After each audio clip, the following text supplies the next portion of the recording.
There is a company that burned $300 million in 2 years. Its mascot was a sock puppet on a string, and investors once valued that little puppet in the billions. By the very end of this story, you will see how, and you will never make the same mistake. Picture late 1999, in the heart of the boom. Money is pouring into almost anything touched by the internet. A new word is everywhere on Wall Street. That word is eyeballs. Not profits, not earnings, just eyeballs on a screen. The pitch went like this, and it was intoxicating.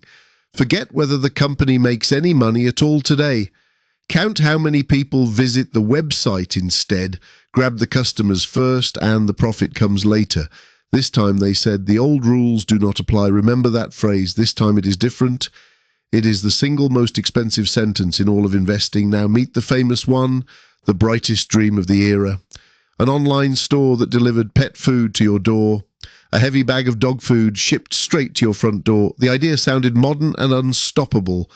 Their mascot became a national celebrity overnight. It rode in the giant Thanksgiving parade. It starred in a costly commercial during the big game. Millions of viewers laughed at the talking puppet. The brand was beloved. Everybody knew the mascot. But step closer and look at the actual numbers. Here is the part the excitement was hiding. They sold their pet food below what it cost them. Every single sale lost the company money. Shipping a heavy bag of dog food was brutally costly. They charged the customer far less than that. So the more they actually sold, the more they bled. Sit for a moment with how strange that truly is. Growing the business made the losses bigger. This is the trap of a story without a business. A great story can sell a stock for quite a while. A great story cannot pay the bills forever. And the bills for this one company were enormous. They spent a fortune on advertising to grow fast. Marketing alone burned through most of their cash. The faster they grew, the faster the money vanished. Investors call this number the burn rate. Burn rate is how fast a company spends down its cash. Write that idea down because it will save you. A company with no profit lives only on its cash. When the last of the cash runs out, the company simply dies. Still, in 1999, none of that mattered. The famous pet store went public in early 2000. Investors rushed to buy the shares on day one. The stock leapt, then began to wobble almost at once. This was not the only dream collapsing under its weight. Across the market, hundreds of companies looked the same. No profit, a clever website, and a thrilling pitch.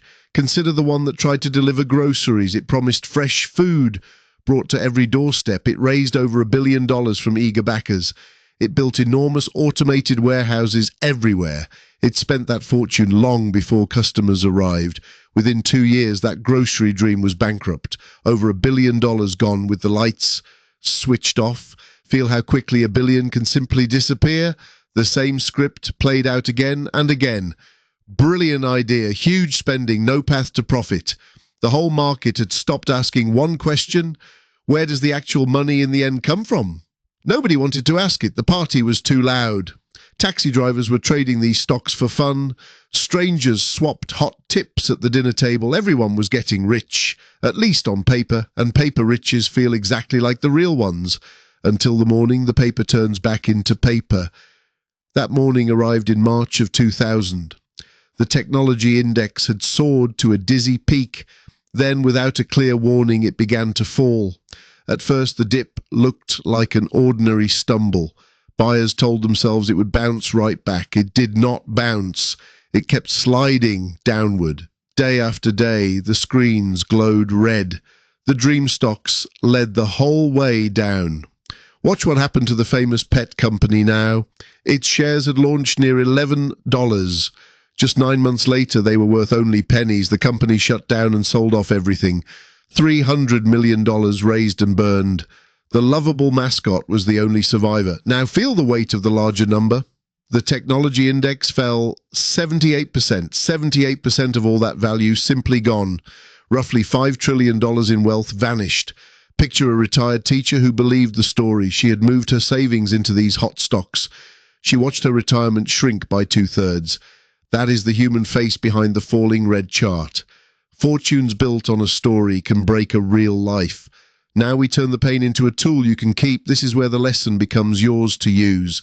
First rule: a great story by itself is not a business. A business is something that earns more than it spends. If it cannot do that, then it is only a hope. Hope is a wonderful thing, but it is not an investment. Before you buy, find where the profit truly comes from. If the only answer is someday, then walk away slowly. Second rule, price must connect to cash and earnings. A share is just a small piece of a real company. Its value rests on the cash that company will earn. Cut that string and the price can float anywhere. A price floating free is just a guess on the wind. Ask one plain question before every purchase. What am I paying against what this earns each year? If the earnings are zero, then that math has no floor. A price with no floor can fall all the way down. Third rule, and it is the one that costs the most. Beware the phrase, this time it is different. It is the oldest trick in every single market bubble. Every mania claims the past no longer applies. Tulip bulbs once cost more than a fine canal house. Each crowd swore that their boom was the rare exception. Each crowd learned the rules were never repealed. Profit, cash, and value always return to matter again. When you hear it is different now, grow careful. That sentence has emptied more accounts than any crash. Now let us be fair to that wild era. The internet itself was absolutely, undeniably real. It did change the world, exactly as promised. Here is the subtle part most people miss. A true revolution does not make every price fair. A few of those companies did grow into real giants, but most of them simply burned away to nothing. But being right about the future is simply not enough. You must also pay a sensible price in order to own it. A great future at a crazy price is still a loss. Picture two investors during that very same boom. The first chased every exciting story he could find. He bought the puppet, the grocer, the loudest names. The second asked only where the profit lived. She quietly skipped the companies that earned nothing at all. She felt foolish while the party roared on. Then the music stopped and the room emptied fast. The first investor watched his fortune evaporate. The second still held her cash calm and ready. Patience felt like weakness. It was really the strength. That is the quiet discipline this whole story teaches. Let the crowd chase the story. You count the cash. Let them say the rules are gone. You keep them. Let the puppet dance. You quietly read the numbers. So carry these three plain, durable ideas with you. A story is not a business until it truly earns. A price means almost nothing without real cash beneath it.